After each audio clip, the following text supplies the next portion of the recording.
A história que eu vou contar aqui, de Alfred Machona, do Zimbábue, está sendo solicitado que conte em primeira pessoa. Vou contar como se fosse eu, mas vocês imaginem que Alfred Machona, do Zimbábue, que vivenciou essa história. 2 dias antes do Natal, no dia 23 de dezembro de 2015, sofri um acidente de carro que, em circunstâncias normais, eu não teria sobrevivido. Era dia 23 de dezembro e minha esposa Fortunati e eu, nós estávamos indo da nossa casa, da capital de Harare, para passar o Natal com nossos filhos na casa dos avós, em outra cidade. Enquanto eu dirigia pela estrada, eu percebi que muitas pessoas estendiam a mão no sinal com os braços, na esperança de conseguirem uma carona. E com a correria da véspera do Natal, então, muitos ônibus já estavam cheios, as pessoas queriam chegar até alguma outra cidade para visitar os seus parentes, seus entes queridos, para o período de férias. E naquele caminho nós reconhecemos uma senhora, era uma conhecida nossa, e nós então resolvemos parar para dar carona para ela. Enquanto ela estava entrando no carro, um outro casal que nós não conhecíamos também solicitou uma carona, e a gente percebeu no rosto deles a aflição de ter que chegar até outro lugar, e concordamos então em dar carona para aquele casal. Aqueles 3 passageiros entraram na parte de trás, no banco de trás do carro, e nós 5 então pegamos a estrada. De repente, tudo escureceu. Quando eu recobrei a consciência, percebi que meu cinto de segurança parecia extremamente apertado em meu corpo. Eu não conseguia me mover. Tudo estava escuro. Eu ouvi algumas vozes, alguns sons, bem à distância. Percebi que algo terrível tinha acontecido.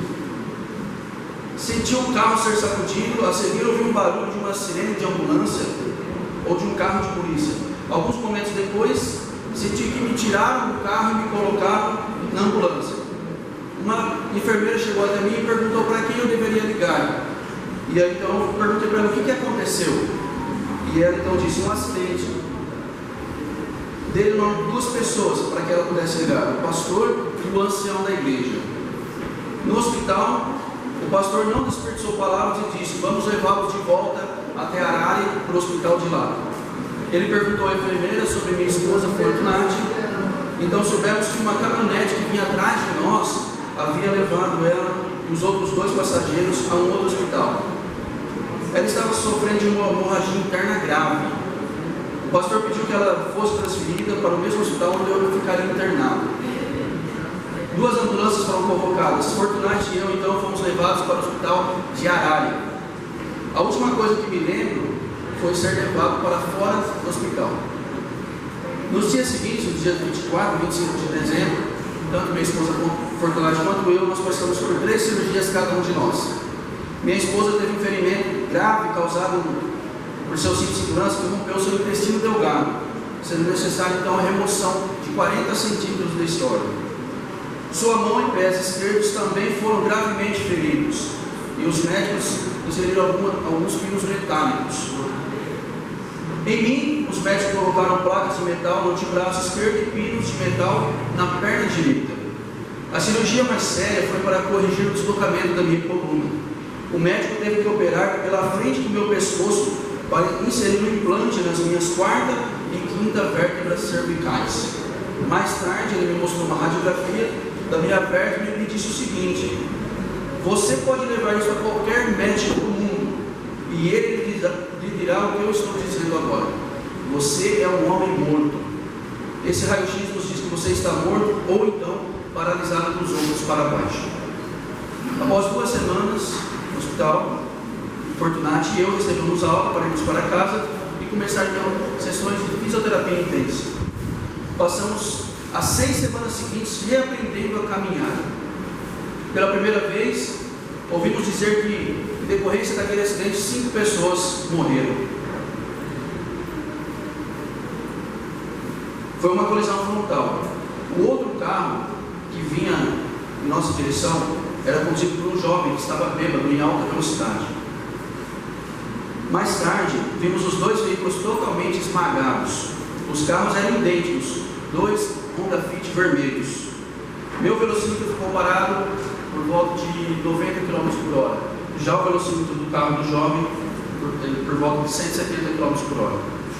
Nossa amiga que estava no banco de trás, aquela qual a gente tinha dado carona, morreu na hora no local. Enquanto aquele casal desconhecido, a quem também tínhamos oferecido uma carona, morreu no dia seguinte por causa dos seus ferimentos graves. O veículo que nos atropelou tinha 3 ocupantes. 2 deles, aquele jovem motorista bêbado e uma mulher idosa que estava sentada ao seu lado na frente, morreram instantaneamente. E o homem que estava atrás foi levado ao hospital e não sabemos se ele sobreviveu. A notícia deixou Fortunati e eu chocados. Deus poupou nossas vidas de uma maneira incrível. Os milagres não pararam por aí.